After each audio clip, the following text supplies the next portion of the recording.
안녕하세요. 고전의 지혜입니다. 구독과 좋아요 부탁드립니다. 조선시대 어느 지방에 글이 불리는 것을 원치는 않았지만 구두쇠 마을이라고 불리는 마을이 있었다.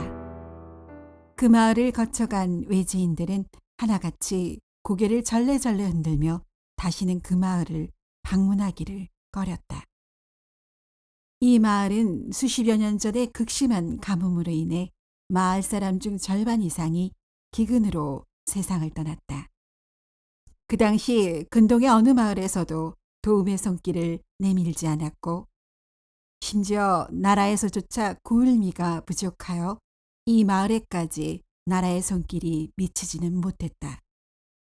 그 뒤로 이 마을 사람들은 예측이 안 되는 재난에 대비해 스스로를 보호하고자 생활에 필요한 모든 것들을 아끼고 비축하는 습관이 생겼고 거기에 더 나아가 구두쇠라 불릴 만큼 아끼고 또 아꼈다. 이 구두쇠 마을에는 그 중에서도 유독 소문난 구두쇠가 있었으니 바로 김생이라는 사람이었다. 16이 되던 해에 기근으로 부모와 가족 전체를 잃고 홀로 살아남게 된 김생은 홀로 남은 것을 슬퍼할 겨를도 없이 어떻게든 고단한 삶을 이어나가야만 했다. 조상 대대로 양반 가문이었으나 글 공부를 제대로 하지 못해 과거 시험을 볼 처지도 되지 못하니 김생은 앞길을 어떻게 헤쳐나가야 할지 여러모로 고민이 되었다. 그래도 다행인 것은 대대로 물려받은 전답이 어느 정도 있어서 벼슬할 여력이 없는 김생에게는 전답을 지키는 일이 자신의 유일한 호구지책이라 생각했다. 이를 위해 재물이 들고 나는 것을 일일이 챙겼고 밥알 한 톨도 허투루 버려지지 않도록 살폈다. 이러하니 자연히 재산이 점차로 불어났으며 성과가 눈앞에 보이니 아끼는 습관을 계속 이어나갔다. 김생은 더 아끼는 방법이 없을까 하고 궁리하던 끝에 얼마 안 되는 전답을 직접 관리하는 것이 해답이라 생각하여 자신이 양반이라는 것도 잊은 채 직접 농사일도 하였으며 세경을 주는 것도 아깝다고 여겨 하인들도 모두 내보내다 보니 집안의 모든 굳은 일도 김생의 몫이었다. 이렇게 부지런히 아끼며 살다 보니 홍기를 놓쳤고 30이 다 되어서야 혼인해서 아들 하나와 딸 둘을 두게 되었다. 김생은 식구가 늘어나자 자연스레 더욱 전략하게 되었다. 밥상에는 항상 밥 이외에 반찬이 2가지를 넘지 못하도록 했다. 밥은 힘을 써야 하니 어쩔 수 없이 쌀밥에 잡곡을 넣어 제대로 차렸으나 반찬은 장이나 산이나 들에서 뜯어온 나물 반찬이 대부분이었다. 세월이 흘러 자녀들이 성장하자 김생은 딸들은 이른 나이에 시집을 보냈고 아들은 늦게 장가를 보냈다. 딸은 출가를 하니 일찍 시집을 보내 최대한으로 식솔의 수를 줄이고 아들은 며느리가 들어오니 늦게 맞이하는 것이 최소한으로 식솔을 늘리는 것이라는 셈법이 작용한 것이었다. 그래서 아들도 당시에는 상당히 늦은 나이인 30에 혼례를 올렸다. 기실 시아버지 될 사람이 지나치게 구두쇠라는 소문이 나서 딸 가진 부모 어느 누구도 딸을 시집 보내려 하지 않았었다.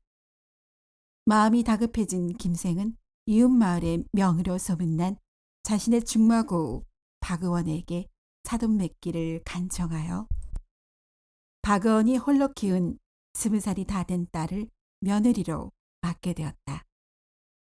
박의원의 입장에서는 흡족한 자리는 아니었지만 사돈의 부탁으로 애동딸 부부와 한동안 더 지낼 수 있다는 조건도 조금은 작용하여 응했던 것이었다.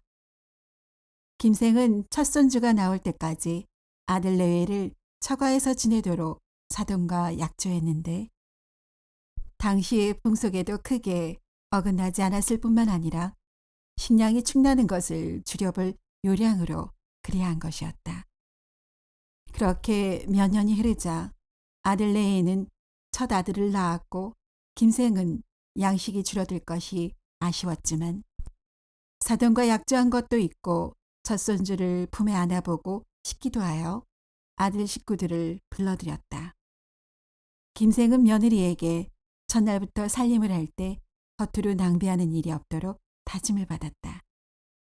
며느라가 네가 우리 김씨 가문에 시집 온 지 몇 해가 지났으나 사돈께는 외동딸이라 부녀의 정을 배려하여 한동안 친정에서 지내도록 했느니라. 이제는 그야말로 김씨 집안에 들어왔으니 속히 근거 많은 가풍을 익혀 살림하는데 한치의 어긋남도 없어야 하느니라. 며느리는 시아버지가 구두쇠라는 소문을 얼핏 들었으나 인자해 보이는 모습과 함께 근거 많은 미덕을 강조하니 좋은 가풍이라는 생각이 들었다. 다만 집안의 가구나 가재도구가 참으로 단출하다는 생각이 들었지만 친정에서 생활할 때 쓰던 가재도구와 친정아버지께서 챙겨주신 살림살이들을 배치하여 놓고 보니 크게 불편함이 없었다. 다음 날 아침이 되자 며느리는 일찍 일어나 물을 깃고 아침밥을 준비하였다. 정갈한 부엌에 들어가니 걸맞지 않게 오래되어 말라 비틀어진 고등어 대가리가 새끼줄에 묶여 찬장 위에 매달려 있는 것이었다. 며느리는 냄새도 나는 듯하고 이 생상 좋지 않다는 생각에 고등어 대가리를 내다버렸다. 며느리가 밥을 하고 밥상을 차리는데 간장과 나물 외에는 다른 마땅한 반찬거리가 보이지 않았다. 첫 아침상을 너무 성의 없이 차리는 것은 아닌지 걱정이 되었으나 일단 시부모님께 밥상을 드리며 양해를 구했다. 시아버지가 며느리의 말을 듣고 밥상과 며느리 얼굴을 번갈아 보며 물었다. 예, 며느라가 어찌 중요한 반찬 한 가지가 빠졌구나. 부엌에 걸려있던 고등어 대가리를 보지 못하였느냐?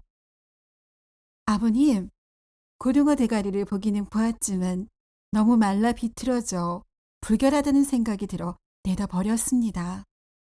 시아버지는 하들짝 놀라 고등어 대가리를 다시 찾아오도록 했지만 이미 도둑고양이가 울고 간 뒤였다.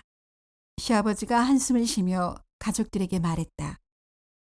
에휴, 한동안 요긴한 반찬이 되어 주었는데 오늘은 어쩔 수 없구나. 고등어 대가리가 눈앞에 있다 생각하고 반찬 삼아 밥을 먹어야겠구나. 기실 김생내에는 한 달 전 이웃마을 지인의 잔치에서 얻어온 고등어를 조금씩 아껴 먹다가 남은 대가리를 차마 버리지 못하고 쳐다보는 것을 반찬 삼아 식사를 해왔던 것이다. 이 상황을 이해할 수 없는 며느리는 이상한 생각이 들어 식사를 마친 후에 남편에게 조용히 물으니 남편이 말했다. 여보, 부모님께서 너무 아끼시다 보니 그런 일이 벌어졌어. 앞으로도 다른 집안과는 다른 점이 많을 터이니 당신이 이해를 해주시구려. 며느리는 참으로 아낌이 지나치다는 생각도 들었지만 시부모님도 나름 뜻이 있어 그리 하시겠지라고 생각하여 시부모님의 생각을 존중하기로 마음먹었다. 그러던 어느 날 며느리는 시부모님 입고 있는 옷이 늘 같은 옷처럼 보여 자세히 살펴보니 한 벌뿐인 듯해서 친정에서 가져온 천으로 옷을 지어드리려고 했다.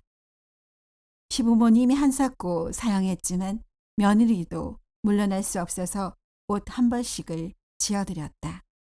시부모님은 고마워했고 새 옷을 한번 입어보고는 장롱 속에 곱게 접어놓았다.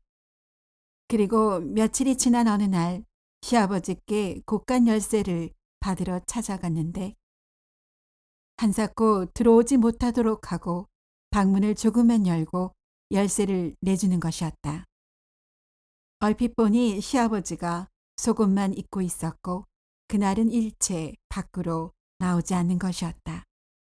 이상하다 싶어 시어머니께 묻자 며느라가 우리 식구는 그동안 단벌이라 옷을 빨면 마를 때까지 바깥 출입을 하지 않았단다. 어머님, 제가 해드린 옷을 입으시면 될 터인데 그러셔요. 그 귀한 옷을 어찌 함부로 입겠느냐. 아껴두었다가 정말 중요한 때 입어야 하지 않겠느냐. 이 말을 듣고 며느리는 내심 놀랐으며 그동안 미심쩍게 여겼지만 시아버지께서 구두쇠라는 소문이 정말로 사실이구나 하고 느껴져 더 이상 아무 말도 하지 못했다. 그 일이 있은 후 얼마 지나지 않아 며느리가 부엌 솥단지 바닥에 눌어붙은 누룽지 찌꺼기를 긁어내며 가마솥을 물로 씻는 중이었다. 시어머니가 부엌에 들렀다가 이를 보고 화들짝 놀라 말했다. 예, 며느라가 그 아까운 것을 긁어서 버리면 어쩌자는 것이더냐. 솥을 긁어 씻을 필요 없이 잘 말려서 매번 물을 부어 먹으면 맛있는 숭늉을 여러 번 먹을 수 있을 터인데 그리고 솥을 너무 세게 긁으면 주걱도 닳고 솥바닥도 닳지 않겠느냐. 며느리는 시어머니의 꾸지람을 듣고 순간 멍해졌으나 매번 비슷한 꾸지람을 듣다 보니 이제는 맞는 말씀인 것 같다는 생각도 들었다. 이렇게 며느리도 차츰 김생 집안의 구두쇠 가풍에 익숙해져 가고 있었다. 그러던 어느 날 오후 집 밖에서 생선 장수가 생선을 사라고 외치며 지나가고 있었다. 며느리는 생선 반찬이 상에 오른 지가 오래되었다는 생각에 밖으로 나가보았다. 며느리는 잠시 생각한 후에 팔 소매를 걷어붙이고 생선을 자판 한가득 이고 가는 생선 장수 안악내를 불러 세웠다. 세댁, 오늘 포구에 가서 직접 떼온 물건이니 싱싱하다오. 한번 둘러보시겠소? 이것은 물이 좋은 것 같은데 씨알이 여물지 않은 것 같고 요것은 씨알이 굵은데 싱싱하지 않은 것 같고 며느리는 연신 생선을 손으로 직접 만져가며 대중을 해보았다. 생선 장수는 염려스러운 눈빛으로 말했다. 아유, 세대 생선을 사실 거유 말 거유. 생선을 그리 주물러대면 선도가 떨어지니 그만 만지고 결정을 하시구려. 이 말을 듣자 며느리는 그제서야 손을 멈추고 미안하다며 다음에 사겠다고 말하고 돌아섰다. 그런데 그날 저녁에 밥상에 생선국이 올라왔다.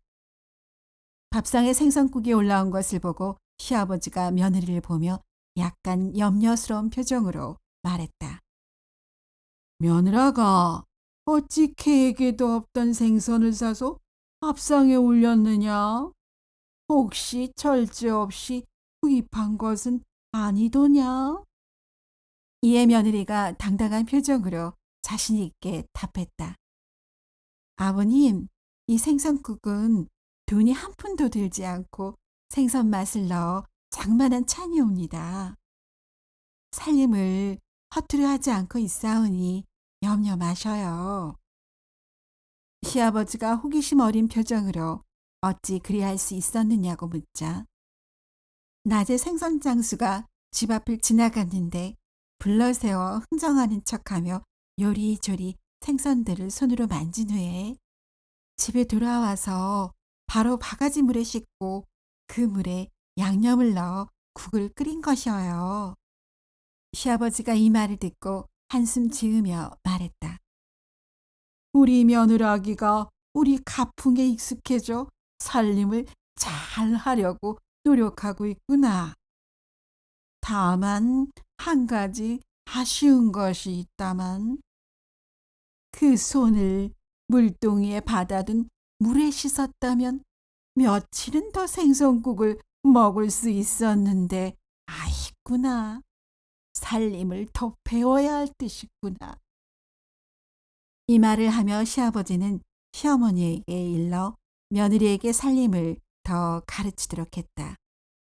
며느리는 시아버지의 마음에 들려면 앞으로도 갈 길이 멀다라는 생각이 들었고 한숨이 절로 나왔다.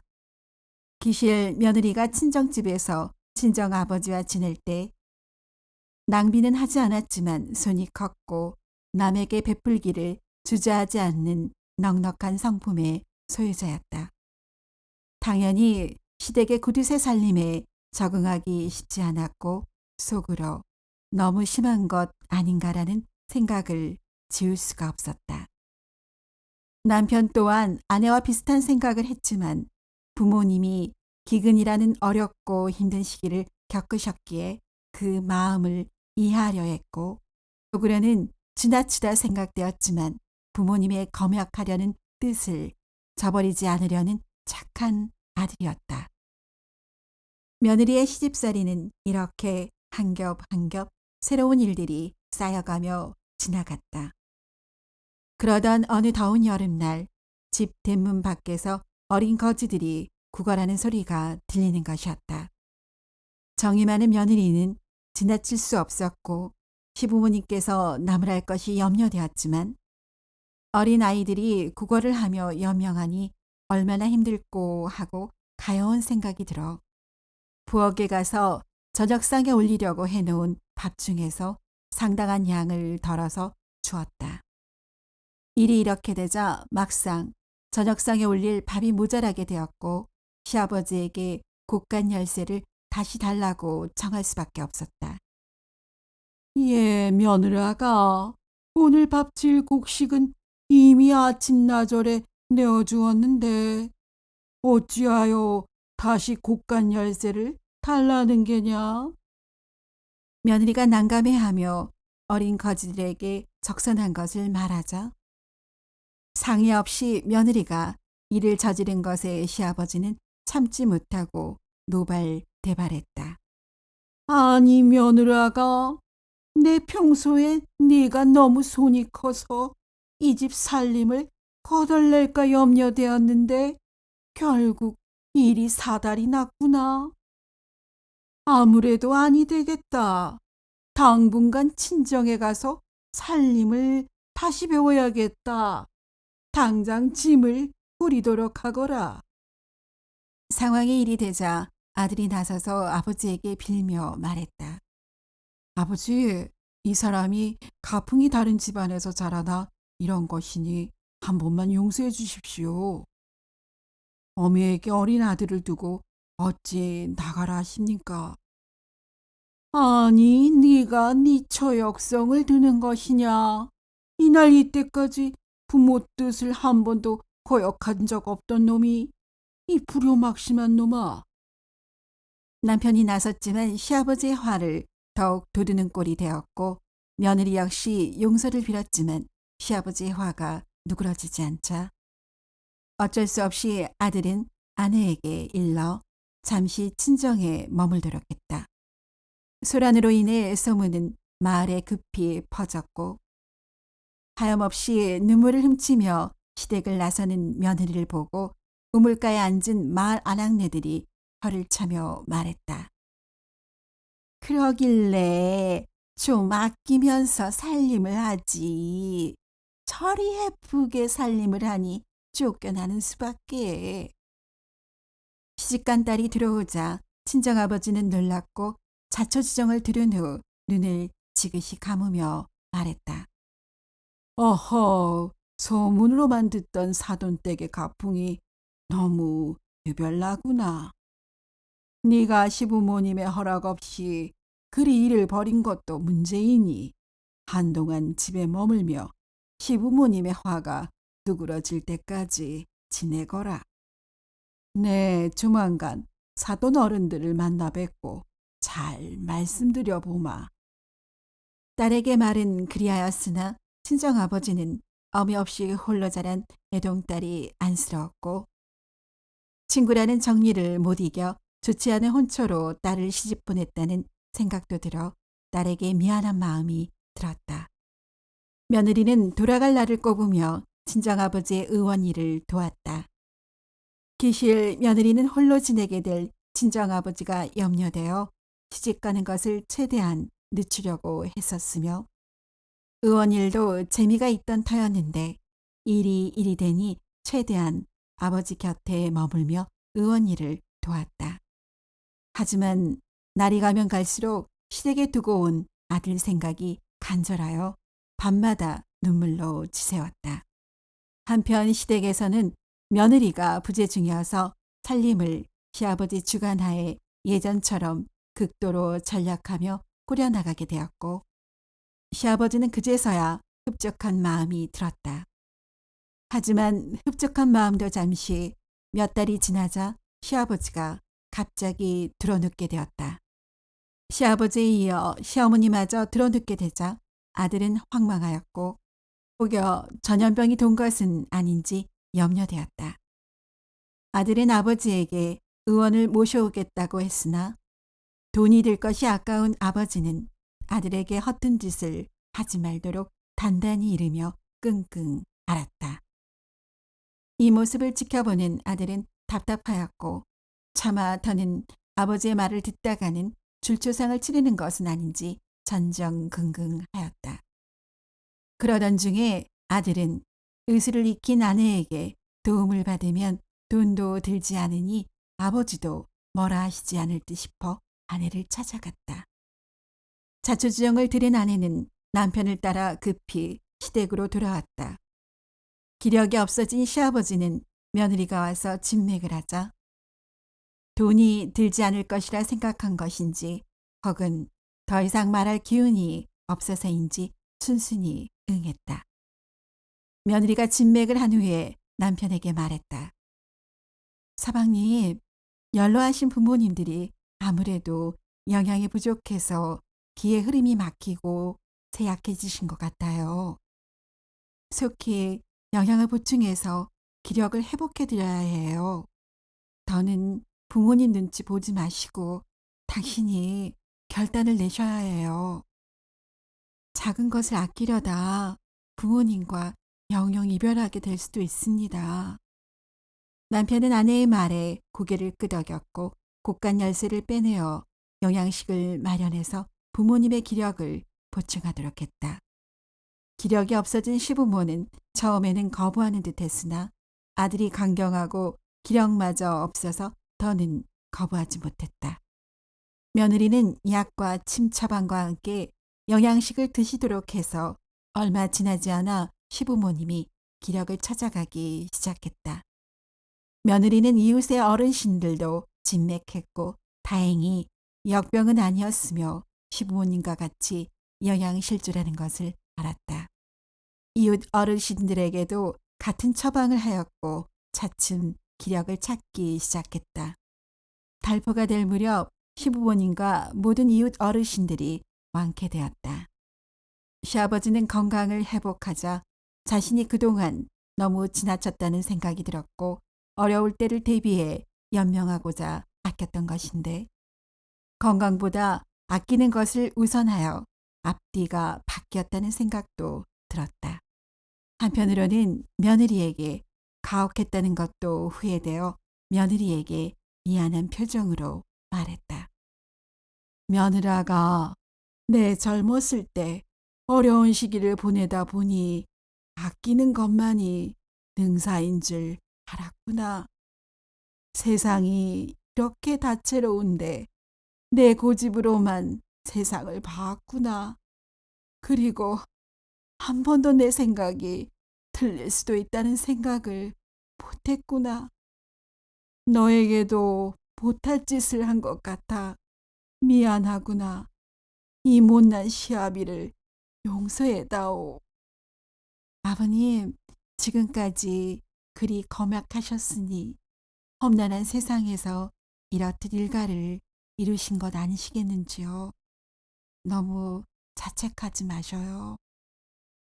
다만 이제는 연세 드신 것을 감안해서 건강을 위해 검약한 살림을 조금은 안아해 주셔요.